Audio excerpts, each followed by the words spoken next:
24/8/2025 அன்று திருத்தணி கமலா தியேட்டர் வளாகம் அருகில் நடைபெற்ற எம்ஜிஆர் மக்கள் கட்சியின் 9ஆம் ஆண்டு விழா மற்றும் பொன்மனச்செம்மல் எம்ஜிஆர் அறக்கட்டளை துவக்க விழாவில் எம்ஜிஆரின் வளர்ப்பு தொண்டன் வழக்கறிஞர் எம்ஜிஆர் விஸ்வநாதன் அவர்கள் ஆற்றிய எழுச்சிமிகு உரை. எம்ஜிஆர் மக்கள் கட்சியின் அவைத்தலைவரும் அரசு பள்ளியில் தலைமை ஆசிரியராக பணிபுரிந்து ஓய்வு பெற்றவர். அவரிடம் இருந்து நிறைய கற்றுக்கொள்ள வேண்டும். அடுத்ததாக PN நடராஜன் நம்ம கட்சியினுடைய பொருளாளர். அவரை பற்றி சில விஷயங்கள் அவர் சொன்னார். அடுத்து மாவட்ட செயலாளர் பிரபாகரன் அவர்களே, விவசாய அணியின் மாநில தலைவர் சுதாகர் அவர்களே, திருவள்ளூர் மாவட்ட மகளிர் அணி ஈஸ்வரி அவர்களே, மாவட்ட துணை மகளிர் அணி ஒன்றிய செயலாளர் மற்றும் இங்கு வருகை தந்துள்ள திருத்தணி தொகுதியின் பொதுமக்களே, புரட்சித் தலைவரின் இரத்தத்தின் இரத்தமான உடன்பிறப்புகளே, இங்கு வருகை தந்துள்ள மீடியாக்கள் நண்பர்களே, காவல்துறை நண்பர்களே, ஆட்டோ ஓட்டுநர் மற்றும் தினக்கூலி உங்கள் அனைவரையும் எம்ஜிஆர் மக்கள் கட்சியின் சார்பாக என்னுடைய நன்றியையும் வணக்கத்தையும் முதலாக தெரிவித்துக் கொண்டேன். எனது சொந்த ஊர் திருவள்ளூர் மாவட்டம் பூண்டியேரி. எல்லாருக்கும் தெரியும், பூண்டியேரி 16 லாக்குன்னு தெரியும். அதுதான் என்னுடைய சொந்த ஊர். நான் அதிமுகவில் இருந்து 1972 அடிப்படை உறுப்பினர். புரட்சித் தலைவர் எம்ஜிஆர் அவர்கள் இந்த கட்சியை தொடங்கிய பொழுது நாங்கள் எல்லாம் ரொம்ப கஷ்டப்பட்டோம். அந்த கட்சிக்கு புரட்சித் தலைவர் எம்ஜிஆர் அவர்கள் ஏழையின் இறைவன். அவர் திமுகவில் இருந்து வெளியேற்றப்பட்டு அனைத்து இந்த அண்ணா திராவிட முன்னேற்ற கழகம் என்ற கட்சியை தொடங்கினார். நாங்கள் அதிமுகவின் அடிப்படை தொண்டர்களாக இருந்தோம். அவருடைய ஆட்சி வர வேண்டும் என்று தமிழக மக்கள், அனைத்து இனத்து மக்களும் புரட்சித் தலைவர் எம்ஜிஆர் அவர்களுக்கு இந்த ஜாதின்றதை பிடிக்காது. எல்லாரும் ஒரே இனத்தோட வாழணும், ஒற்றுமையோட வாழணும் விரும்பினவர், ஏழைகளை காப்பாற்றணும். இதெல்லாம் நான் 1977 புரட்சித் தலைவர் எம்ஜிஆர் அவர்கள் எனது சொந்த ஊர் பூண்டியில் தான் முதலாக சந்திக்கின்ற வாய்ப்பு கிடைச்சது. அரிய வாய்ப்பு, நான் எதிர்பார்க்கவில்லை. எங்க வீட்டில் லைட் கிடையாது, படிக்கிறது லைட் வசதி கிடையாது. நான் 7 மணிக்கு 8 மணிக்கு வீட்டில் சாப்பிட்டுட்டு ஒரு டவர்ல நான் படிக்க அந்த காலேஜ் புக் எடுத்துக்கிட்டு போயிடுவேன். எங்க போவேன்? அந்த பூண்டி ஏறி இருக்கா, அந்த படி ஃபுல்லா லைட் இருக்கும். அந்த லைட்டு வெளிச்சல உட்கார்ந்து நான் படிப்பேன். இப்படி என் வாழ்க்கை போகும்போது அதே சமயத்தில் அந்த அதிமுக கட்சிக்கு நாங்கள் எல்லாம் புரட்சித் தலைவர் எம்ஜிஆர் அவர்கள் முதலமைச்சர் ஆக வேண்டும் என்று கடுமையாக உழைத்தோம்.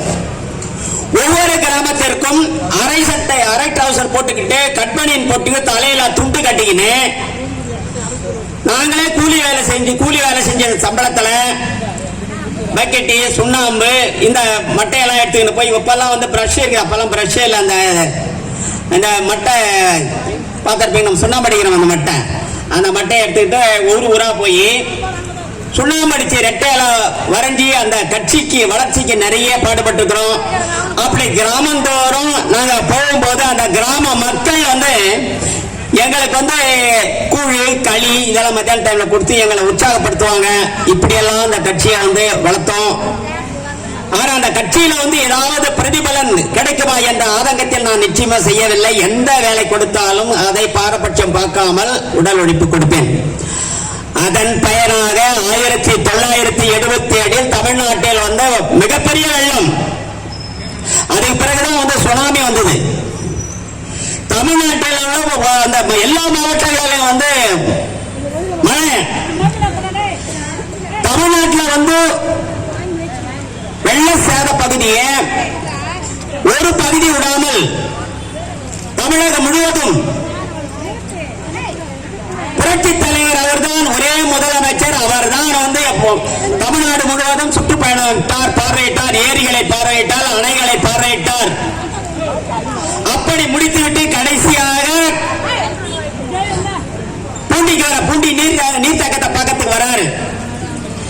அப்ப மழைக்காலம், காலேஜ் லீவு. நான் வந்து நந்தனார்ஸ் காலேஜில் ஃபைனல் இயர் படிச்சுட்டு இருக்கேன்.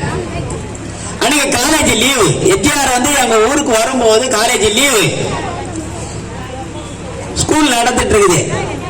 அதாவது கேட்டானா எங்க ஊருக்கு அடையாளம் வந்து ஊண்டீஸ்வரர் கோயில், அதுக்கு எதிர்த்து தான் ஸ்கூல்ல ஒரே ஸ்கூல்ல அந்த ஒரு ஸ்கூல்ல இருந்து சுத்து வட்டாரத்தை பார்த்தா 7 கிலோமீட்டர் 10 கிலோமீட்டர்ல இருந்த வரவங்கெல்லாம் நம்ம பூண்டி ஸ்கூல்ல தான் படிக்கணும்.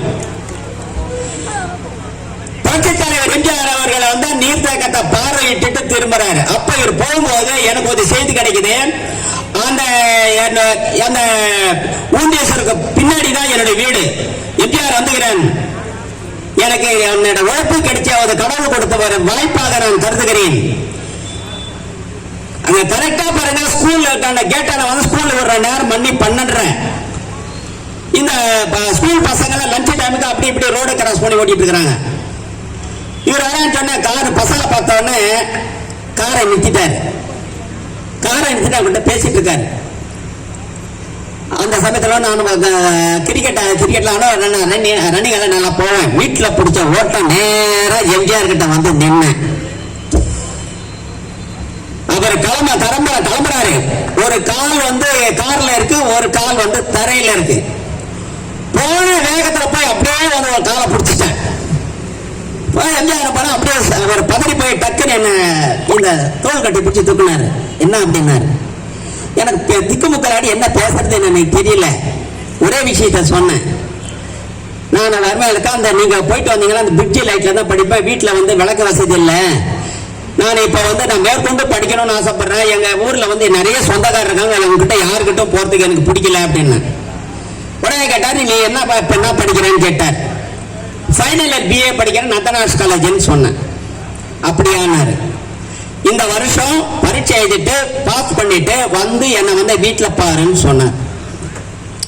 இதுக்கு இடைப்பட்ட காலம் பரீட்சை, மே மாசம் பரீட்சை வந்து நவம்பர்ல நான் அவரை தங்க பூண்டியில சந்திச்சேன். நவம்பர்ல வந்து பரீட்சை எழுதி பாஸ் பண்ணிட்டு அவர் சொன்ன மாதிரி 3 காலேஜுக்கு அப்ளிகேஷன் போட்டேன். ஒன்னு பச்சை பாஸ், இன்னொன்னு வைஷ்ணவ காலேஜ், இன்னொன்னு மெட்ராஸ் கிறிஸ்டியன் காலேஜ். நான் படிச்சது BA இங்கிலீஷ் லிட்ரேச்சர். நான் MA English literature Madras Christian college படிக்கணும்னு தான் ஆசைப்பட்டேன்.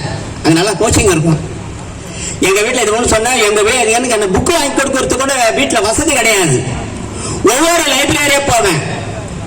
மெட்ராஸ்ல இருக்க ஒவ்வொரு லைப்ரரியும் நடந்தே போவேன். ஒரு நாளைக்கு கன்னிமரா லைப்ரரி போவேன், ஒரு நாளைக்கு மெட்ராஸ் யூனிவர்சிட்டி லைப்ரரி போவேன், ஒரு நாள் வந்து பிரிட்டிஷ் கவுன்சில் லைப்ரரி போவேன். நடந்தே போவேன்.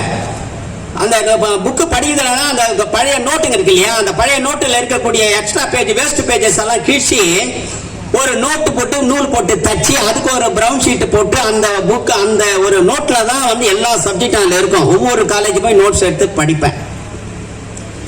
எனக்கு சரின்னு சொல்லிட்டு நான் என்ன பண்ண பிகாம் படிக்கணும்னு ஆசைப்பட்டேன். ஆனா சமயத்தில் எனக்கு வாய்ப்பு கிடைக்கல. நான் வந்து இங்கிலீஷ் அருமையா பேசுவார் எங்க பிரின்சிபல். உடனே என்ன பண்ணாரு, உடனே உனக்கு நல்ல லைஃப் இருக்கு, அதனால நீங்க உனக்கு பிகாம் வேணாம், அதனால BA இங்கிலீஷ் லிட்ரேச்சர் போன்னு சொல்லிட்டு அட்மிஷன் போட்டு கொடுத்தாரு. நானும் முதல்ல வந்து ஒரு கசப்பா போன 2 மாசம் 3 மாசம் போனேன். கசப்பா போன என்னடா நம்ம கேட்ட சப்ஜெக்ட் கிடைக்கல, பிகாம் கிடைக்கலையே, நமக்கு BA கொடுத்துட்டாரு அப்படின்னு சொல்லிட்டு போனேன். சரி அப்ப பார்த்தேன். அப்புறம் கிளாஸ் டீச்சர் அருமையான டீச்சர்ஸுங்க, இது ஏன் சொல்றேன்னா, இப்ப நடக்கக்கூடிய தமிழ்நாட்டிலும் சரி, தமிழ்நாட்டு கல்வித்துறையும் சரி, கல்வி திட்டங்களும் சரி, மத்திய அரசு இருக்கக்கூடிய கல்விக் கொள்கை எல்லாமே மக்களுக்கு ஏற்றவாறு, இளைஞர்களுக்கு ஏற்றவாறு கல்வி திட்டம் இல்லை. பேசிக்கான இங்கிலீஷ் தான். நாங்க படிக்கும் போதெல்லாம் உங்களுக்கு எல்லாம் தெரியும், நீதிநெறி கழகம், நீதிநெறி விளக்கம் 2 சப்ஜெக்ட் இருக்கும், வாரத்துல 2 பீரியட். அப்புறம் வந்து உடற்பயிற்சி கல்வி 2 இருக்கும். இதை மூணு தூக்கிட்டாங்க. இன்னைக்கு வந்து ஓரியன்டல் கல்வி, அதாவது வேலை திட்டம், வேலை பார்த்து கல்வின்னு சொல்லிட்டு வச்சுட்டாங்க. ஆனா அந்த ஒழுக்கம்ன்றது அடிப்படையா போயிடுச்சு. படிப்பு எவ்வளவுதான் படிச்சாலும் அந்த ஒழுக்கம்ன்றது மனுஷனுக்கு ரொம்ப முக்கியம், ஒரு ஸ்டூடெண்ட்டுக்கு முக்கியம். அது இல்ல, எம்ஜிஆர் காலத்துல அது இருந்தது. ஆனா படிப்படியா என்னாச்சு, அப்படியே குறைஞ்சி எல்லாமே வந்து அந்த சப்ஜெக்டா தூக்கிட்டாங்க. இன்னைக்கு காலேஜ் பசங்க நான் ஒவ்வொரு நாளும் எல்லா ரயில், ட்ரெயின்ல, பஸ்ல நடந்து போறேன். ஒரு நாளைக்கு குறைஞ்சபட்சம் நீங்க சொன்னா நம்ப மாட்டீங்க, 10 கிலோமீட்டர் நடக்கிறேன். இன்னைக்கும் டெய்லி மக்களோட மக்களா பயணிக்கிறேன். இந்த கட்சி ஆரம்பிச்ச பிறகு மக்களோட மக்களா பயணிக்கிறேன். அப்ப பார்க்கும்போது அந்த ஜனங்களை எவ்வளவு கஷ்டப்படுறாங்க அப்படின்றத நான் நேரடியா பாக்குறேன். காய்கறி கடைக்கு போறேன், அது வெங்காய விலை என்ன, தக்காளி விலை என்ன, கீரை விலை என்ன, முருங்கைக்காய் விலை என்ன, பீன்ஸ் விலை என்ன, கேரட் விலை என்ன, பீட்ரூட் விலை என்ன எனக்கு தெரியும். இன்னைக்கு இருக்கக்கூடிய அரசியல் கட்சி தலைவர்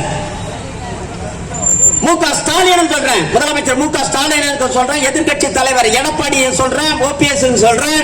இப்ப புதுசா ஒரு கட்சி ஒன்று முளைச்சிருக்கிற ஒரு நடிகன் தமிழக வெற்றி கழகம் சொல்றேன். இவங்க எல்லாம் போய் இந்த மாதிரி மக்களோட பயணிச்சிருக்கிறாங்களா, இல்ல ஒரு காய்கறி கடைக்கு போய்க்கிறாங்களா? இதனுடைய விலை தெரியுமா? எனக்கு தெரியும். நான் வாழ்க்கையில் அனுபவப்பட்டவன். இதுக்காகத்தான் நான் எதிர்பாரா விதமா நான் வந்து அந்த கட்சி ஆரம்பிக்கணும்னு சொல்லிட்டேன். ஆனா எம்ஜிஆர் கூட நான் தொடர்ந்து பழகினேன். வாரத்துல 4 நாள் வீட்டுக்கு போயிட்டேன்னா அங்கதான் சாப்பிடுவேன். இந்த நிக்குது அந்த காரு, என்ன தேடி 37 வருஷம் கழிச்சு இந்த கார் வந்து எனக்கு நிக்குது. இந்த கார் வந்து எனக்கு நிக்குது. அவர் என்ன சொல்றாரு சொன்னா, புரட்சி தலைவர் என்ன சொல்றாருன்னா, உனக்கு அரசியலே வேணான்ற, அரசியல் ரொம்ப தீவிரமா இருக்கேன். நான் மக்கள் படி, நாங்க பூண்டியில வந்து 3 மணிக்கு எந்திரிப்போம், 4 மணிக்கு எந்திரிப்போம். நாங்க 3 பேர் 4-5 பேர் இருப்போம். ஒவ்வொரு பக்கத்து கிராமத்துக்கெல்லாம் நடந்தே போவோம். போயிட்டு இந்த குழாயில் தண்ணி இருக்கா, அந்த குழா ஓட்டை இருக்கா, இல்ல வந்து மேட்டாங்க ஓட்டை இருக்கான்னு இதெல்லாம் நாங்க சத்தியமா பார்ப்போம். அந்த ஆர்வம் தான் இன்னைக்கும் இருக்கு. இதெல்லாம் பண்ண பிறகு நம்ம அரசியல போலாம் அப்படின்னு சொல்லிட்டு என்ன பண்ணா, அவர் புரட்சி தலைவர் வந்து எம்ஜிஆர் மன்றத்துக்கு பூண்டி ஒன்றிய செயலாளராக போட்டு கொடுத்தாரு. இப்படி போது நான் அரசியலே போன ஆசைப்பட்டேன். ஆனா என்னுடைய போக்கு வழக்கம் முதல்ல என்ன பண்ணுவேன், பேப்பர்ல வர நியூஸ் அன்றாட பாக்குறதெல்லாம் ஒரு பேப்பர்ல நான் எழுதி போய் தலைவர்கிட்ட போய் நேரா போய் கொடுத்துருவேன். யாரும் என்ன தடுக்க மாட்டாங்க. என்ன எப்ப காலேஜ் சேர்த்து விட்டாரோ, பச்சை பஸ் காலேஜ், அது சுவாரஸ்யம், அதை சொல்ல விட்டுட்டேன். பச்சை பஸ் காலேஜ் 6 மாசம் கழிச்சு இந்த 3 காலேஜுக்கு அப்ளிகேஷன் போட்டுட்டு இவரை பார்க்கலான்னு முதல்ல ராமாவரம் தோட்டத்துக்கு போறேன்.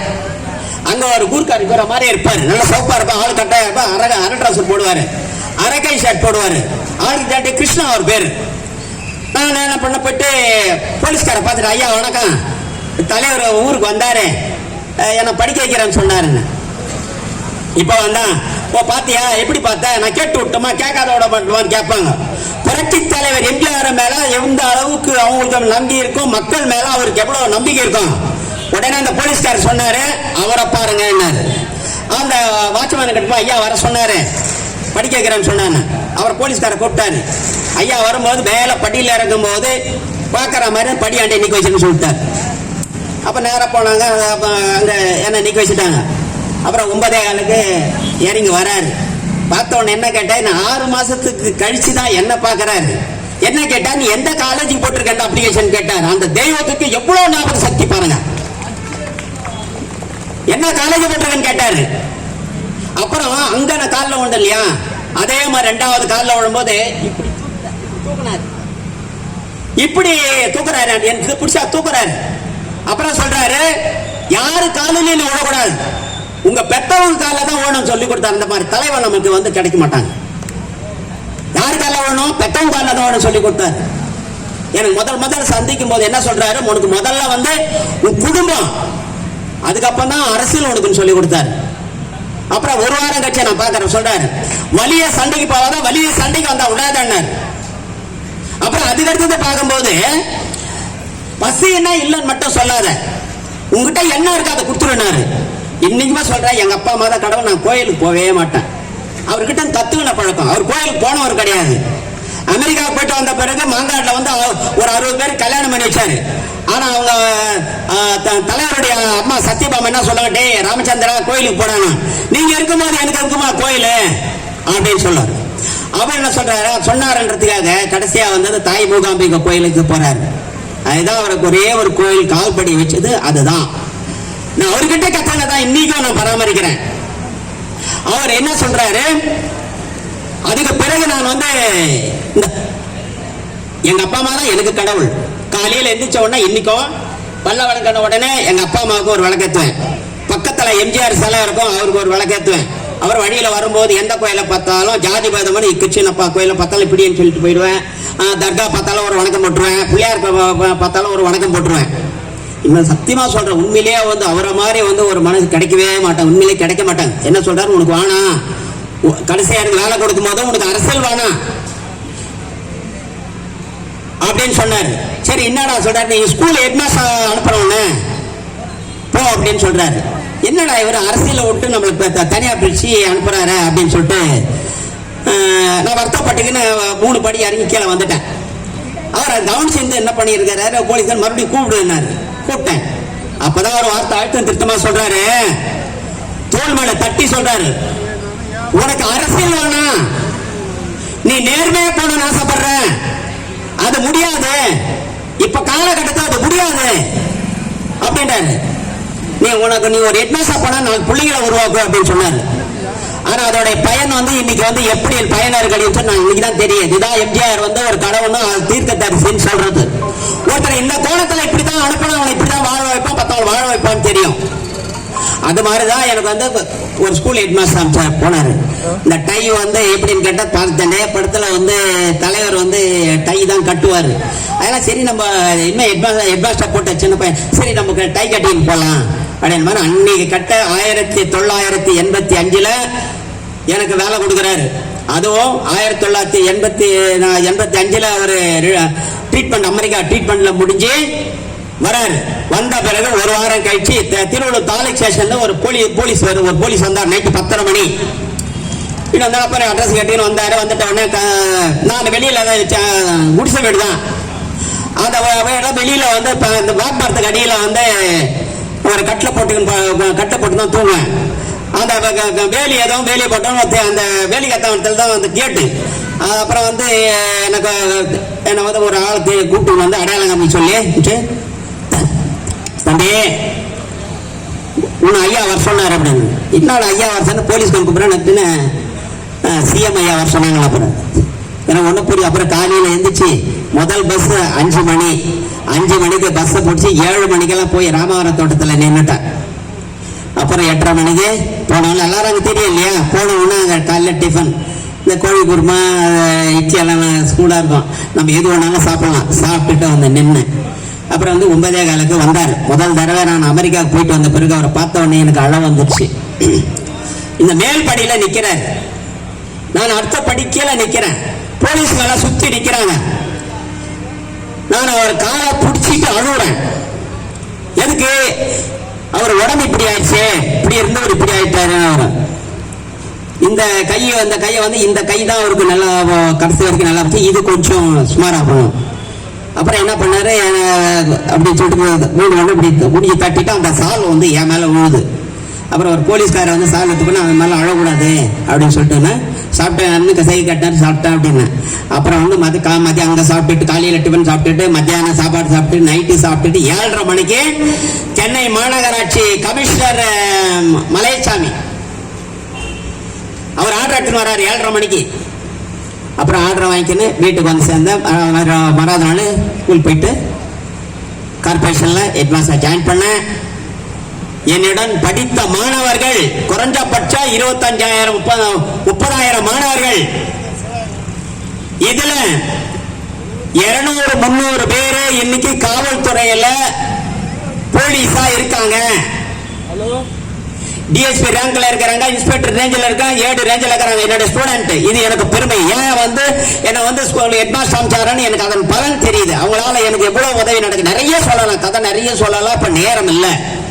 என்னோட ஸ்டூடெண்ட் நிறைய பேர் 100-150 பேர் ஹைகோர்ட்ல லாயரா இருக்காங்க. ஆனால் கடைசியாக படிக்க வச்சு கடைசியாக வந்து எனக்கு கல்யாணம் பண்ணுறாங்க.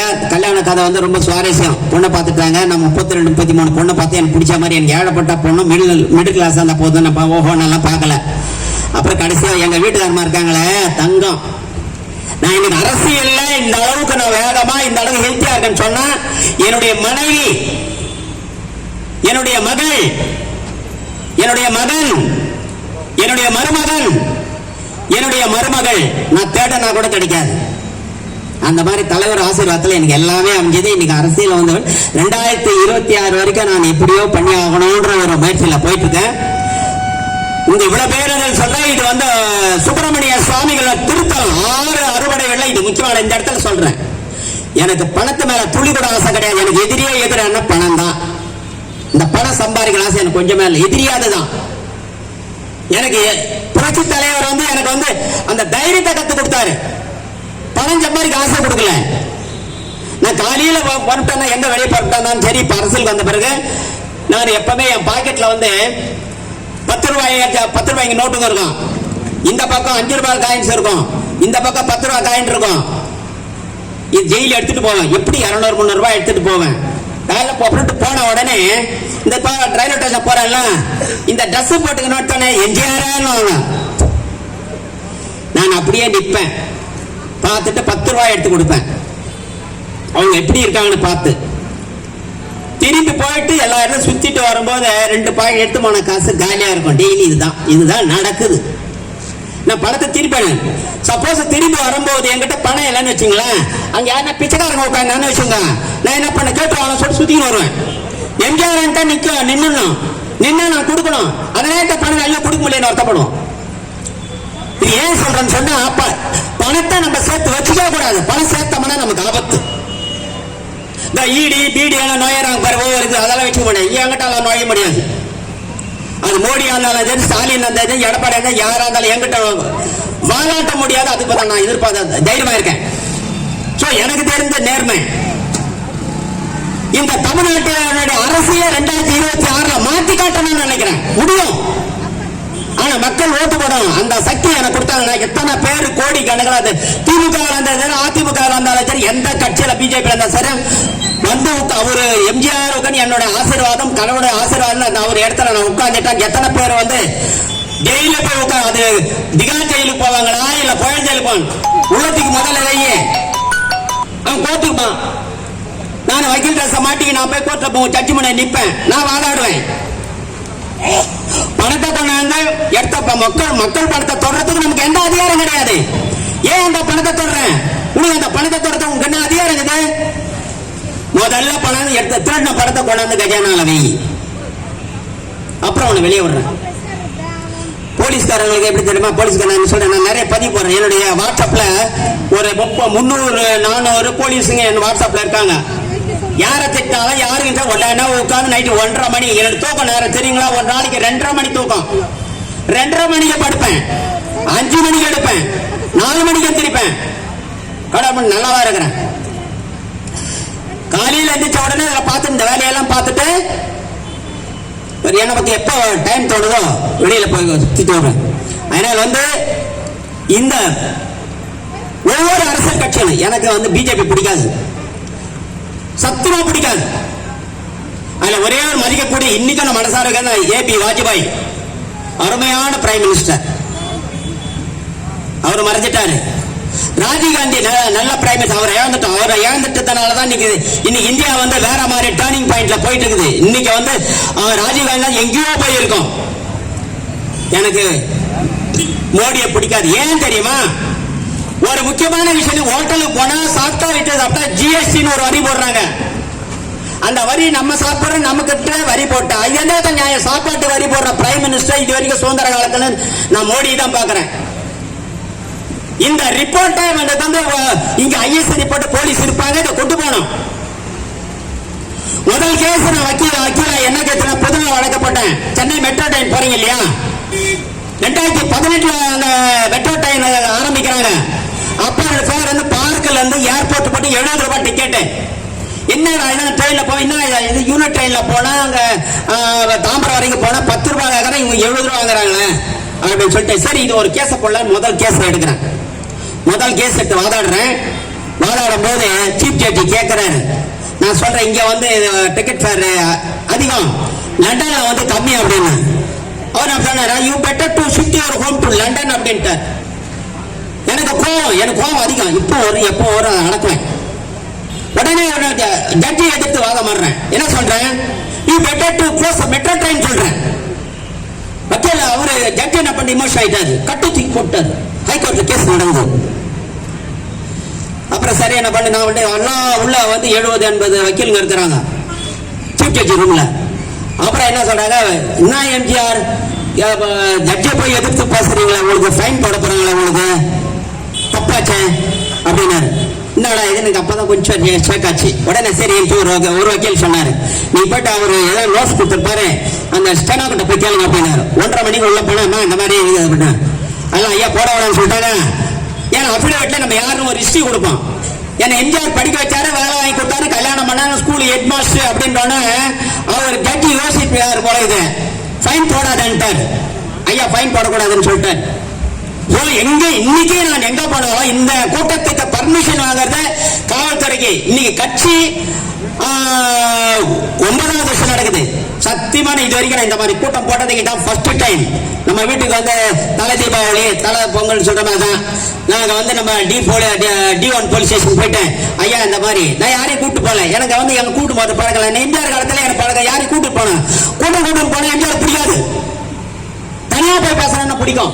நிறைய விஷயங்கள் சொல்லலாம், நிறைய விஷயம் கத்துக்கணும். இதெல்லாம் நான் சொல்றதெல்லாம் புக்க படிச்சல, நானே எம்ஜிஆர் பக்கத்துல நின்று அனுபவிச்சு என்னென்ன விஷயம் அவர் சொல்லுவாரு, என்னென்ன செயல்படுறாருன்னு பார்த்தேன். எனக்கு ஃபைன் போடல. அப்புறம் ஆர்டர் போடுறாங்க கோர்ட்ல, என்னன்னு 30 ரூபாய் குறைச்சாங்க. 70 ரூபாயில இருந்து 30 ரூபாய் குறைச்சாங்க. முதல் காசு எனக்கு வெற்றி. ரெண்டாவது வந்து ஜிஎஸ்டி சொன்ன இல்லையா, இப்போ அது 18%. அந்த 18% வந்து 5% குறைச்சேன், 13% இன்னைக்கு. அதை ஒன்னும் குறைக்கணும், அது மறுபடியும் அறிவே போடணும் அந்த கேஸ். அது அப்படியே நிக்குது. அடுத்தது மூணாவது இப்ப சொல்ற முக்கியமான விஷயம், சென்னை சைதாப்பேட்டை ஹாஸ்பிட்டல் வந்து கவர்மெண்ட் ஹாஸ்பிட்டலுக்கு 40 கோடி ரூபாய் வாங்கி கொடுத்தேன். எல்லாமே வந்து பொது நலனுக்கு மக்களுக்காக போட்ட கேஸ் இது. இப்ப இருக்கிற திமுக அமைச்சர் ஹெல்த் மினிஸ்டர் மா சுப்பிரமணியம், எடப்பாடி சீஃப் மினிஸ்டர், ஏடிஎம்கே ஆட்சி 2017. அந்த ஆட்சியின் போது என்ன பண்றாரு, மா சுப்பிரமணியம் தினமலர்ல ஒரு கம்ப்ளைண்ட் போற அரை பக்கத்துக்கு 1500 பேஷண்ட் வராங்க. மெட்ராஸ் இந்த பக்கம் செங்கல்பட்டு காஞ்சிபுரத்துல இந்த பேஷண்ட் வராங்க. இவங்களுக்கு வந்து ட்ரீட்மெண்ட் பண்ணணும். அடுத்தது 200-250 பேருக்கு பிளட் டெஸ்ட் பண்ணணும். இதுல ஆக்சிடென்ட் கேஸ். இதுல வந்து நிறைய பேர் வந்து ஃபர்ஸ்ட் எய்ட் முடிச்சுட்டு ஸ்டான்லி இந்த ஹாஸ்பிட்டல்ல போறதுக்குள்ள செத்து போகுது. என்னடா படிச்சு பார்த்துட்டு நான் கீழே யார் இருக்கு எந்த கம்ப்ளைண்ட் கொடுத்து யாரும் நான் பார்க்கல, இதை பார்த்தா இருக்கும் சரி சொல்லிட்டு வந்து ஒரு கேஸை ஃபைன் பண்ணேன். அந்த கேஸ் முடிஞ்சு அந்த ஃபர்ஸ்ட் ஹியரிங் வரும்போது சத்யநாராயணன் ஒரு சீஃப் ஜட்ஜி ஹைகோர்ட்ல நடந்த விஷயம் என்ன பண்றாரு, அவங்க என்னை பத்தி நான் போற இந்த கலரா ட்ரெஸ்ல போறல இந்த போலீஸ் வந்து ஐஎஸ் ரிப்போர்ட் எடுத்து கொடுப்பாங்க போல இது. அதோட உடனே கேட்கறாரு, கட்டி எடுத்து வச்சு விஸ்வநாதன் கூப்பிட்டாரு. நான் நீங்க வியாழக்கிழமை மஞ்சள் கலர் ட்ரெஸ் போட்டு பண்ணிக்கிறேன். அப்புறம் என்ன பண்றாரு, அந்த அம்மா கிட்ட பக்கத்துல இருக்கிற 2 டபுள் பெஞ்சு அந்த அம்மா கிட்ட சொன்னாரு, ஏமான்னு ஜட்ஜி. அந்த அம்மா சொன்னோன்னே உண்மையிலே சொல்றேன், எம்ஜிஆர் இன்னைக்கும் வாழ்ந்துட்டு இருக்கிறார், இதுதான் உண்மை. எல்லாரும் மனசுல வாழ்ந்துட்டு இருக்காரு. அந்த அம்மா என்ன பண்ணாங்க, எந்திரிச்சு எனக்கு வணங்க பண்ணாங்க, எனக்கு அடிச்சு. அப்ப எம்ஜிஆர், நான் சாதாரண ஆளு, ஆனா எம்ஜிஆர் நினைக்கிறாங்க. அவர் சொல்றாரு போட்டுறாங்க அந்த அம்மாவுக்கு. அப்புறம் சரி ஒன்றுமே படிக்கல, கட்டத்துக்கு ஓரமாயிட்டாரு. சரி இப்ப நீங்க எத்தனை கலர் வச்சிருக்கீங்க என்ன கேக்குற சீஃப் ஜட்ஜி கேக்குறாரு, தமிழ் ஜட்ஜி அவரு எத்தனை கலர் வச்சிருக்கீங்க? ஐயா 13 கலர் வச்சிருக்கிறேன் ஐயா அப்படின்னு. சரி இன்னைக்கு என்ன மஞ்சள் அப்படின்னாரு, இன்னைக்கு வியாழக்கிழமையா, சரி நாளைக்கு என்ன போடுவேன், நாளைக்கு என்ன எல்லாம் கேட்டா சொன்னேன். சொல்லிட்ட பிறகு என்ன பண்ணாரு, சரி நாங்க என்ன பண்ணணும் மட்டும் கேட்டார். ஐயா இந்த மாதிரி வந்து அந்த ஹாஸ்பிட்டலுக்கு ஒரு நாளைக்கு 1500 பேஷண்ட் வராங்க. இதுல 200-250 பேர் ஆக்சிடென்ட் கேஸ் ஃபர்ஸ்ட் எய்ட் பண்றதுக்குள்ள GH ஸ்டான்லி ராயப்பேட்டை போறதுக்குள்ள செத்து போதுங்க. அதாவது கீழ்பாக்கம் இது நிர்வாகம் இதை தூக்கி வந்து 70 கிலோமீட்டர் காஞ்சிபுரம் மாத்திட்டாங்க. இது எந்த விதத்துல நியாயம்? நான் அந்த மக்களுக்காக நான் வந்திருக்கிறேன் அப்படின்னு ஒண்ணு சொல்லல. அப்புறம் வந்து இந்த அபிடவிட் பண்ணி எல்லாம் பண்ணிட்டு திமுக வைக்கிற ஆட்சியை தூக்கணும் தான். அது எனக்கு மாற்று கருத்தல. ஏன் நான் வந்து புரட்சித்தலை என்ன சொன்னா திமுக நமக்கு வந்து அழிவு செஞ்சுன்னு சொன்னார். என் ஆழ்ந்த மனசுல இருக்குது. ஆனா 2021 அந்த திமுக ஆட்சி வந்த பிறகு நிறைய பேர் இந்த கட்சியில என்ன சொன்னாங்க தெரியுமா? நான் மதுரை, திண்டுக்கல் இவங்களாம் போன் பண்ணி, தலைவரை திமுக ஆட்சி ஒன்றும் வேலைக்கு ஆக மாட்டாங்க, நீங்க வாங்க நம்ம போய் ஸ்டாலின் சந்திச்சு என்ன பார்த்துக்கலாம். நான் ஒரே வார்த்தை சொன்னேன், உனக்கு ஆசையா இருந்தா நீ போ. என் தலைவன் மட்டும் எனக்கு தெய்வம், அப்பா அம்மா எல்லாமே அவர் தான். என் உயிர் போச்சானாக்கா ராமாவரம் தோட்டம் அவர் வாசுபடி தான் போகும்போது எவன் வீட்டு வாசுபடி இன்னைக்கு இறங்க மாட்டேன். இன்னி வரைக்கும் அதே மாதிரி நிக்கிறேன். இந்த கட்சி இப்படி இருக்க இது எல்லாம் ஒன்னா சேர்க்கணும் சொல்லிட்டு ஒரு இவங்க ஓபிஎஸ் யூபிஎஸ் வந்து மாத்தி நீக்கி நின்றாங்கல்ல. கார் எடுத்து நேரா தேனிக்கு போனேன். ஓபிஎஸ் பார்த்தேன். ஐயா இந்த மாதிரி பண்ணாதீங்க, நாங்க கஷ்டப்பட்டு காப்பாத்தான கட்சியை, அதனால நீங்க வந்து யாரையும் நீக்காதீங்க, பொறுமையா இருங்கன்னு சொன்னேன். எடுத்துக்கல. அங்கே என் சேலத்துக்கு வந்தேன். எடப்பாடி வீட்டுல பார்த்தேன். ஐயா அந்த மாதிரி சாகிறேன். ஏன் ஃபர்ஸ்ட் டைம் போறேன். நான் யாரும் வீட்டு இதுக்காக நான் போனேன். கட்சி ஒன்னா சேர்க்கணும், ஆட்சி வரணுன்றதுக்காக தான் நான் போனேன். அங்க போன பிறகு என்ன நடக்குது? இதே மாதிரி எடப்பாடி கிட்ட சொன்னா லெட்டருங்க 2 அவருக்கு லெட்டர் இவர்கிட்ட கொடுத்துட்டேன். அதுக்கப்புறம் இவங்க பிச்சு ஆடிட்டே பண்ணிட்டு இருக்காங்க. நீ கட்சியை 4 வரைக்கும் என்ன பண்றேன்னு தெரியல. பிஜேபி கிட்ட போய் சரண் எல்லாரும் தவறு செஞ்சுதான் இன்னைக்கு இப்படி இருக்குது. அந்த கட்சி இப்போ நான் வந்து எடுத்த முடிவு, இந்த எம்ஜிஆர் மக்கள் கட்சி என்ன முடிவுன்னா, ஒரு தலைவர்கிட்ட, அந்த ஐஏஎஸ் ஆஃபீஸர் கிட்ட எல்லார்கிட்ட கன்சல்ட் பண்ணி இது இப்படி போதும் அப்படின்னு சொல்லிட்டு, சரி நீ எப்படி இந்த மாதிரி வந்து ஜெயலலிதா அம்மா கூட 2 வருஷம் நாங்க கூட இருந்தது, நாங்க கட்சி பணி செஞ்சவன் 82 80 அந்த அம்மா கூட தலைவர் சொல்லி, அதான் 84 நான் வெளியில வந்துட்டோம். அவர் போன பிறகு நான் அதை விட்டு வெளியே நான் வேலை கட்சி போயிட்டேன். ஆனா நான் அந்த ஆபீஸ் பார்த்தேன். நீ போ, தலைவரை எப்படி நீயா சந்திச்சு உனக்கு அவர் மனசுல இடம் பிடிச்சோ அதே மாதிரி நீ போயிட்டு பாரு, எடப்பாடி பாருங்க. இது 1.5 மாசம் முன்னாடி நடந்த விவகாரம். போகக்கூடாது என்னவோ இவங்க சொல்றாங்க. நான் போனேன். கிரீனேஷ் ரோட்ல வந்து எடப்பாடி வீடு, இதை நல்லா கவனிக்கணும். எடப்பாடி வீடு அவர் இங்க சட்டசபை நடந்துட்டு இருக்குது. நான் முன்னாடியே போயிட்டு நம்ம காரை இப்படி திறந்த உடனே கேட்டு, எடப்பாடி வீடு கேட்டு, அந்த போலீஸ்கார பண்ணி யாரையும் கிட்ட சேர்க்கல. அந்த விசிட்டிங் கார்டை பார்த்து சொன்னேன், என்ன மட்டும் நீ இங்க நில்லுங்கன்னு சொல்லிட்டு போலீஸ் அரேஞ்ச் பண்ணி கொடுத்தாங்க. அந்த கேட்டுக்குள்ள நுழையும் போது ஒரு 3 அடித்தல காரை நக்கிது. நான் இதே கலர் ட்ரெஸ் போட்டு காரை நிக்கிறேன். எடப்பாடி திருப்பி உள்ள போகும்போது 3 அடி நிற்கும் போது கண்ணாடி இறக்கிட்ட யாரு நீங்க கேட்கணுமா இல்லையா? ஏற்கனவே அவ்வளவு சீக்கிரம் என்ன யாரும் மறந்துட முடியாது. எனக்கு ட்ரெஸ் யூனிஃபார்ம் இதுதானே. என்ன அவ்வளவு சீக்கிரம் கோடி பேர்ல இருந்தா கூட என்ன கண்டுபிடிச்சிடலாம். இவர் பார்க்க நேரம் உள்ள போயிட்டேன். சரி கம்முன்னு நின்னுட்டேன். இந்த போலீஸ்காரர்கிட்ட டிஸ்ட்ரிக்ட் கார்டை கொடுத்துருந்தேன்.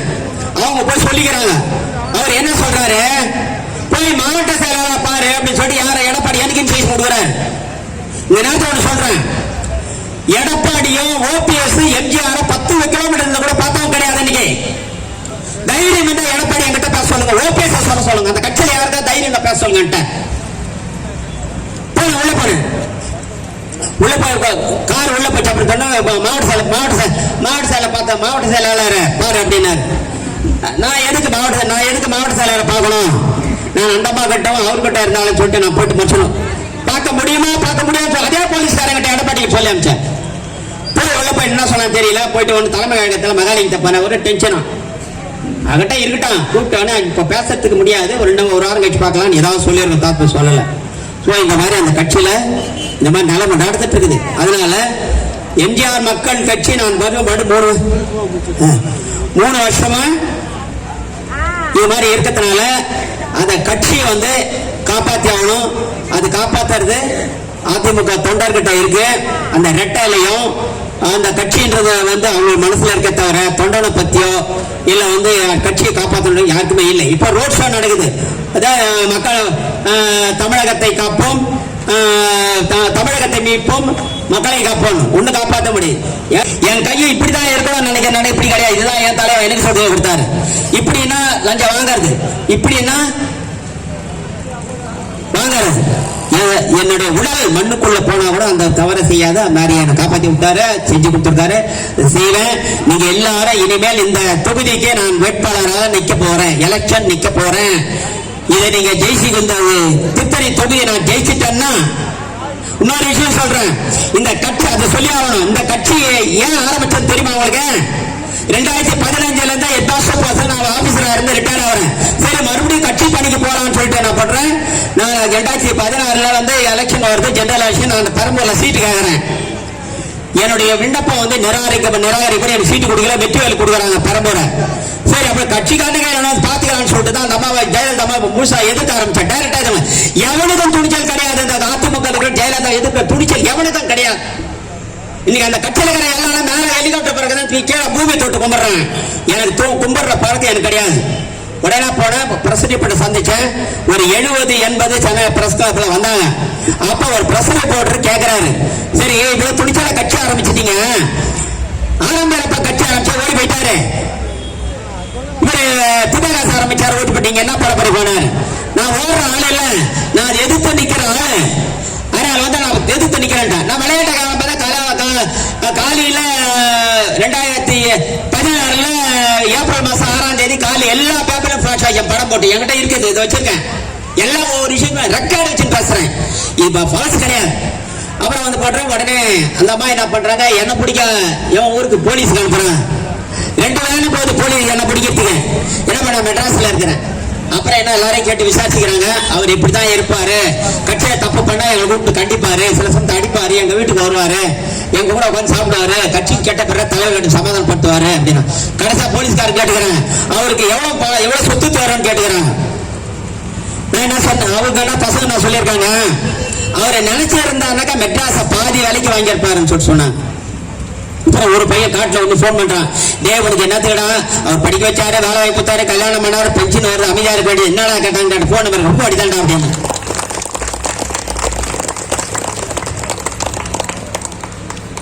அதனால உங்களுக்கு எம்ஜிஆர் புரட்சி தலை எப்படி ஜெயிச்சா தெரியுமா? மக்கள் மேல நம்பிக்கை இல்லை, அவருடைய சூட்சம், ஒரு தைரியம், அவர் மேல நம்பிக்கை வச்சார், மக்களை காப்பாத்தினார், மக்களை நம்பறான்னு சொன்னார், மக்களுக்காக வாழ்ந்தார். நான் அவருடைய தொண்டேன், எனக்கு உண்மை பேசதான் தெரியும், பொய் பேச தெரியாது. எனக்கு பொய் பேசுறது, இந்த திருடு ஏமாற்றுதல் சுத்தமா எனக்கு பிடிக்காது. அவங்களை கண்டா ஒதுங்கிடுவேன் நான். இப்படித்தான் எனக்கு ஒரு நாளைக்கு எல்லாருக்கும் விஜய் நடிகர் நடிச்சவரு அவ்வளவு பேர் பார்ப்பான். ஆனா என்ன பாக்குறான், ஒரு நாளைக்கு 25,000 30,000 ரசிகர் பாக்குறான். இதோட எனக்கு என்ன சொத்து வேணும்? நல்ல ட்ரெஸ் கொடுத்துட்டாரு. நான் புரட்சித்தலை பார்க்கும்போது எனக்கு சரியா போட்டுக்கிட்டு பேண்ட் இல்ல, புரியுதா, சாப்பாடு இல்ல. என்ன பண்ணாரு, இப்ப நான் எனக்கு நல்ல ட்ரெஸ் கொடுத்தாரு, சாப்பிடறதுக்கு சாப்பிட நல்ல சாப்பாடு என்ன சாப்பிட முடியல, சாப்பிடறதுக்கு நேரம் இல்லை, தூக்கத்துக்கு அடுத்த. இதை விட ஒரு மனுஷனுக்கு என்ன ஆகணும், நிம்மதி, படத்தை சேர்க்கக்கூடாது. வந்து புக்கு படிக்கிறது இல்ல, தலைவர்கிட்ட நான் உண்மையாக நேரடியாக கத்துக்கின பாடங்கள், அவர் கத்துக் கொடுத்த வாய்ப்பாடை தான் நீங்க செஞ்சிட்டு இருக்கிறேன். அதனால வந்து இருக்கிறவருக்கு 2001 ஒரு போலீஸ் இன்ஸ்பெக்டர் கேட்கிறாரு, ஒரு அதிகாரி. நான் போய் ஒரு இடத்துல உட்கார என்ன கேட்கிறாரு, உங்களுக்கு என்ன வயசுன்னு கேட்கிறாரு. ஐயா எனக்கு 68 வயசு. என்ன தலைவர் எம்ஜிஆர் பிறந்த டேட்டு என் டேட்டா பிறந்த ஒண்ணு அப்படின்னு. உடனே என்ன சொல்றாரு, அவர் சொல்ற அடுத்து மறுபேச ஆரம்பிக்க. நான் என்ன சொன்னேன், ஐயா நான் 2 வருஷம் வாழ்ந்தா போதும்னு. அவர் அதிசயம் என்ன சொல்றாரு, ஏன் அப்படி சொல்ற அப்படின்னாரு. அவர் 60வது வயசுல சிஎம் ஆனாரு, 10 வருஷம் 70 வயசுல மறைஞ்சாரு. எனக்கு 68 வயசு, நான் இன்னும் 2 வருஷம். அவரு நான் எப்ப எனக்கு டேட் ஆஃப் பர்த் 17 போது 17 ஒரே டேட் ஆஃப் பர்த் போது அதே வயசு 70 வயசுல இறக்கணும் தான் நான் கடவுளை வேண்டிக்கிறேன்னு சொன்னேன். அது அப்படியே அந்த போலீஸ் ஆபீசர் அப்படியே ஸ்டன் ஆயிட்டாரு. இதெல்லாம் நிறைய மனசுல வச்சுக்கோங்க. யாருமே வந்து நம்ம வந்து வாரி பார்ப்பது கிடையாது. அது இருக்கிற வரைக்கும் நல்லா செய்வோம். இன்னும் நிறைய சொல்ல வேண்டியது இருக்கு, நிறைய இருக்கு. ஆனா வந்து இன்னொரு மீட்டிங்ல தொடரும். உறுதியா சொல்றேன், திருத்தணி தொகுதிக்கு நான் இன்னைக்கு பிரச்சாரத்தை தொடங்க ஆரம்பிச்சிட்டேன். ஒவ்வொரு மகளிரும் இங்க அமர்ந்துள்ள ஒவ்வொரு ஆம்பளைங்களா உங்களுடைய வேலை பணியை துவங்கணும். நான் ஜெயிச்சுட்டேன், எத்தனை கோடி பணமா இங்கதான் இருக்கும். நான் போகும்போது இப்படி கையெல்லாம் தொடச்சிட்டு தான் நான் போவேன், தொடமாட்டேன். எனக்கு தேவையில்லை. எங்க ஆசிரியர் தான் சொல்லி கொடுத்தாரு, ஒழுக்கத்தை சொல்லி கொடுத்தாரு. காலேஜுக்கு வரும்போது அதான் கத்துக்கிட்டேன். எங்க அப்பா அம்மாவும் அதான் கத்து கொடுத்தாங்க. என்னுடைய ஃப்ரெண்ட்ஸுங்களும் அப்படிதான் கத்து கொடுத்தாங்க. அதனால என்னுடைய பணி உங்களுக்கு வேணும்னு சொன்னா பயன்படலாம். நாங்க 234 தொகுதிக்கும் எம்ஜிஆர் மக்கள் நிக்கும் சொன்ன. ஏன் அதிமுக நம்ம சொன்னதை எடுத்துக்கலாம். அவங்க நான் சொல்றேன் எனக்கு நினைக்கிறேன் பண்ணணும்னு நினைக்கிறேன், பண்ண ஒத்து வர்ற மாதிரி இல்ல தெரியல. அவங்கவுங்க ஏதாவது சிக்கல்ல மாட்டிக்கிறாங்க, போய் மாத்திக்கணும்னு நினைக்கிறாங்க. நமக்கு அது வந்து வேண்டாம். எம்ஜிஆர் மக்கள் கட்சி 230 தொகுதியே நிச்சயமா நிற்கும். அதுக்குண்டான கேண்டிடேட் ரெடி ஆகும். எடப்பாடி ஒரு வேலை இந்த மெசேஜ் அவங்க போய் கூப்பிட்டாருன்னா பேசுவேன். இனி யார் வீட்டு வாசப்படி நான் ஏற மாட்டேன். என் தலைவன், என் வீடு ராமாவரம் தோட்டம், அப்படி போனா என் மனசுக்கு வந்துட்டாக்க நேரா ஒரு நினைவிடத்துக்கு போய் நிற்பேன். 2 நிமிஷம் உட்காந்துடும். இன்னொரு விஷயம் தயவுசெய்து மன்னிக்கணும், ஒரே நிமிஷம். நான் வக்கீல் ஆன பிறகு கோட்டை மாட்டிட்டா கொரோனா பீரியடு. நான் வந்து எம்ஜிஆர் தான் வக்கீல் ஆகணும் ஆசைப்பட்டாரு. 85ல எனக்கு ஆர்டர் போடுறாரு ஹெட்மாஸ்டர் போறதுக்கு. அந்த லா காலேஜ்ல அவரே சொல்லி சீட்டு கட்சி வக்கீலுக்கு சொல்லிடுச்சு. எனக்கு ஒன்றும் புரியல, என்னடா படிக்க போறதா இல்ல வந்து வேலைக்கு போறதான்னு. அப்ப நான் அவரை தலைவர்கிட்ட கேட்டேன், அண்ணா படிக்க போக சொல்றீங்களா வேலைக்கு போக சொல்றீங்களான்னு கேட்டேன். உங்க அம்மா வயசானமா இருக்காங்களே என்கிட்ட சொன்னால, அதெல்லாம் உங்களுக்கு கதை சொல்லல.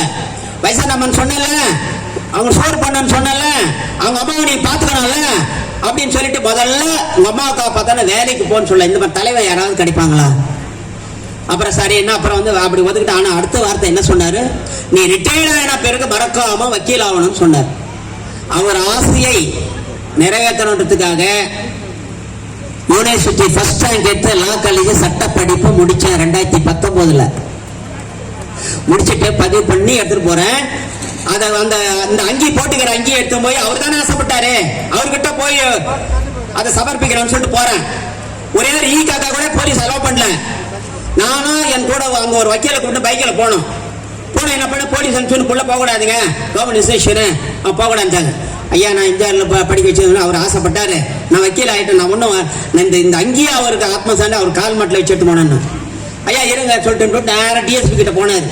போயிட்டு உள்ள பர்மிஷன் அந்த எம்ஜிஆர் என்னுடைய நினைவிடத்தை பார்க்கறதுக்கு ஒரு போலீஸ் செட்டு இருக்காங்க. அவர் போய் சொன்னார். அவர் டிஎஸ்பி வந்துட்டாரு. அப்புறம் சொன்னோன்னே இங்கே வாங்கன்னு கூப்பிட்டாரு. கேட்டை தான் யாரும் வரல. ஏய் போலீஸு அது உங்க அப்பா அந்த கேட் தரேன், நீங்க 2 பேர் போங்க என்னாரு. யார் காக்கா கூட கிடையாதுங்க அந்த மாதிரி சிட்டு. உடனே என்ன பண்ணாரு, உங்களால எவ்வளவு நேரம் உட்கார்ந்து இருக்கணும் அங்க உட்காந்துங்கன்னு சொல்லிட்டாரு. நான் பிரியாரிட்டி கொடுத்தாங்கல்ல, ஒரு 10 நிமிஷம் அந்த அங்கேயே கொண்டு போய் நினைவிடத்தை எம்ஜிஆருடைய பீச்சில் இருக்கிற நினைவிடத்தை கார்மெண்ட்ல வச்சு சப்ளாங் போட்டு ஒரு 10 நிமிஷம் உட்கார்ந்தேன். நீங்க சொன்ன மாதிரி நான் வக்கீல் ஆயிட்டேன் அப்படின்ட்டு. அது பிரகாரம் தான் எனக்கு 3 கேஸ் பொதுநல வழக்கு போட்டேன். எல்லாம் என்னுடைய சொந்த செலவு. இல்லை இதான் நடக்குது. இப்போ உங்களுக்கு கொடுக்க போற சேரியெல்லாம் அவர் மேல யார் அன்பு வச்சிருக்காங்களோ இவங்கெல்லாம் சேர்ந்து ஒத்துழைப்புல தான் வந்து உங்களுக்கு சேரி கொடுக்கணும். நீங்க வந்து யாருன்னு கேட்டு ஏன் இதை கொடுக்குறோம்னு சொன்னா, இங்க வந்து போற எவ்வளவு கஷ்டப்படுறாங்க. இது வந்து பொன்மனச்செம்மல் எம்ஜிஆர் அறக்கட்டளை தொடக்க விழா. இது அவர் தர்மசேலர். ஒருத்தர் சொல்றாரு, இந்த கட்சியை விட நீ அவர் பேர்ல ஒரு அறக்கட்டளை துவங்கிட்டு போன்னு சொன்ன. 2 வருஷமா அது 2022ல வந்து ஆர்டர் வாங்கினேன். பண்ணணும் முடியல, டொனேஷன் கேட்கணும். யார்கிட்ட போறதுக்கு பிடிக்கல, கேட்க கூடாது மனசு வச்சேன். சரி அப்புறம் இந்த வருஷம் முடிக்கலன்னாக்கா அது லேப்ஸ் ஆகிடும். உடனே என்ன பண்ண முடிவு பண்ணி ஏதோ பண்ணோம். 2 பேரும் உண்மையை சும்மா சொல்லக்கூடாது. போய் நின்ன உடனே ஆளுக்கு ஒருத்தர் 200 சேலை வாங்கி கொடுத்தாரு. இன்னொரு 25,000 ஒரு சேலை வாங்கி கொடுத்தாரு. 25 சேலை வாங்கி கொடுத்தாரு. ஸோ எல்லாம் நம்ம வந்து எதுக்கு வருதுன்னு சொன்னா, இது வந்து நம்ம அணுகுமுறை. ஒருத்தர்கிட்ட அணுகுமுறை நம்ம அதுதான் என்ன சொல்றோம், நம்ம எதுவுமே சேர்த்து வச்சு கூடாது சொல்றோம். கொடுக்கணும் என்ன நினைச்சு கொடுத்தேன். ஏன் இன்னைக்கு நம்ம எம்ஜிஆர் வல்லன்னு சொல்றோம், அவர் எதையும் வச்சு கொடுத்துருவோம். அதனால உங்களுக்கு இந்த சேலையை வந்து நிறைய மீட்டிங் இருக்கு. கொஞ்சமா கதை சொல்லி இன்னைக்கே சொல்லிட வேணாம், சர்ச்சு போயிடும். உங்களுக்கு வந்து இப்போ உங்களுக்கு சேரி கொடுப்பாங்க. அவரை நான் கொடுக்கலாது, எம்ஜிஆர் கொடுக்குறாரு. ரைட்டா? அதெல்லாம் உங்களுக்கு நிறைய கிடைக்கும், கவலைப்படாதீங்க. உங்களுக்கு கொடுக்கறதுக்கு தான் நான் ஒரு தொண்டை நான் வந்திருக்கேன். அவ்வளவுதான், என்னால் முடிகிற வரைக்கும் நான் செய்யறேன். சரியா? இங்க வந்து எல்லாருமே வந்து அந்த இவங்களுக்கு சொல்லணும், இவர் தான் எனக்கு வந்தாரு சொன்னாரு. இவரு என்ன சொன்னாரு, கம்முனு வரைக்கும் போனாரு. அண்ணா நீங்க வந்து தான் நான் இங்க வந்தேன். ஆனா நீங்க தான் எனக்கு நீங்க தான் வந்து எனக்கு அந்த கட்சிக்கு அவைத்தலைவர் சொல்லிட்டு காலியா அந்த போஸ்ட் இவர் தான் கொடுத்தேன். அவர் வந்து எப்ப பார்த்தாலும் தெய்வம் சொல்லிட்டு இருப்பார். அவரு நடராஜ் அண்ணா தெய்வம் சொல்லிட்டே இருப்பார். ஆனா நான் என்ன பண்ண, அவரு தான் சரி இருக்கு பொருளாளா போட்டோம். மனசு இருக்குல்ல, நம்ம கிட்ட வந்திருக்காருல, அவர் தான் கொடுக்கிறார்.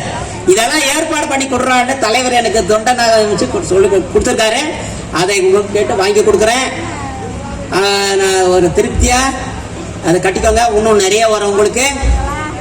நீங்க வந்து உழைக்க வேண்டிய முன்ன 6 மாசம் தான் உங்க எலெக்ஷனுக்கு ஒவ்வொருத்தரும் உழைக்க ஆரம்பிக்கணும். சின்ன ரெட்டையில கூப்பிட்டாரு சொல்லு ஏடிஎம்கேல வந்து எடப்பாடி கூப்பிட்டா ஒன்னா சேர்த்து கூப்பிட்டா நான் அவர் கூப்பிடணும். எடப்பாடி என்ன கூப்பிடணும், அது நடக்கவே இல்லை. நடக்க அதை பத்தி கவலை இல்லை. நான் சோத்துக்கு கவலை எதுக்கு பதவி கிடையாது, பணம் தேவையில்லை. கூப்பிட்டா போவேன். இல்லைன்னா எடப்பாடி இல்ல திமுக எதிர்ப்பேன், பிஜேபி எல்லா கட்சியும் எதிர்ப்பேன். இந்த போயிட்டு இருக்கிறாங்க. நேற்று வந்து இந்த விஜய் கட்சி போச்சுங்களா, அந்த மாநாடு நடத்துறாங்களே 40,000 சேர் வண்டி கிடைக்குது. இது ஒரு கட்சி இப்படி வர தலைவர் அப்படியே போவாரு. அவர் ஒரே சொல்றேன், அந்த தாவக கட்சி வந்து எம்ஜிஆர் படத்தை உபயோகிக்க கூடாது. முதல்ல ஒரு மாநாடு நடத்துறதுல எம்ஜிஆர் படமே காணும். அப்ப யாரோ சொல்லிதான் வந்து அவர் எம்ஜிஆர் படத்தை போற தன்னிச்ச உணர்வுகள் வரணும். அதனால சொல்றேன், இங்க தாவேக்க நிர்வாகி யாரா இருந்தா இனிமே உங்க தளபதிக்கு சொல்லி எக்கா நீங்க கட்சி நடத்துங்க, எல்லாம் நல்லா பண்ணுங்க. ஆனா வந்து உங்களை முன்னோடிப்படுத்திங்க, அந்த விஜயை முன்னிப்படுத்திங்க. எம்ஜிஆர் படத்தை மட்டும் பேரை உச்சரிக்க கூடாது. எக்காத்த முன்னிட்டும் அதை வந்து பயங்கர விளைவுகள் வந்து யாரு கேட்கறாங்களே இல்லையே வந்து எம்ஜிஆர் மக்கள் கட்சி எதிர்க்க ஒண்ணு. இந்த 5 வருஷத்துல தலைவர் வச்சாங்க தெரியுமா? எப்பவுமே இல்ல. முதல்ல வச்ச ஒருத்த நாடு, அதுக்கப்புறம் வந்து கடலூர், இன்னொன்னு வந்து திருப்பூர், இன்னொன்னு இங்க வந்து ராயபுரம், அப்புறம் இன்னும் 5 இடத்துல வச்சாங்க. நான் தான் கேட்டேன், ஏன் சிலை எம்ஜிஆர் சிலை என்ன பண்ணி இன்னும் யாருமே கேட்கல. கேட்கறது எல்லாரும் எம்ஜிஆர் மக்கள் கட்சி தான் இருக்குது. நான் எதுக்கும் யாருக்கும் பயப்பட மாட்டேன். நன்றி, வணக்கம். இப்ப உங்களுக்கு சாரி கொடுப்பாங்க, வாங்கிட்டு போங்க. இந்த வீடியோ உங்களுக்கு பிடிச்சிருந்தா லைக் பண்ணுங்க, கமெண்ட் பண்ணுங்க, ஷேர் பண்ணுங்க, சப்ஸ்கிரைப் பண்ணுங்க.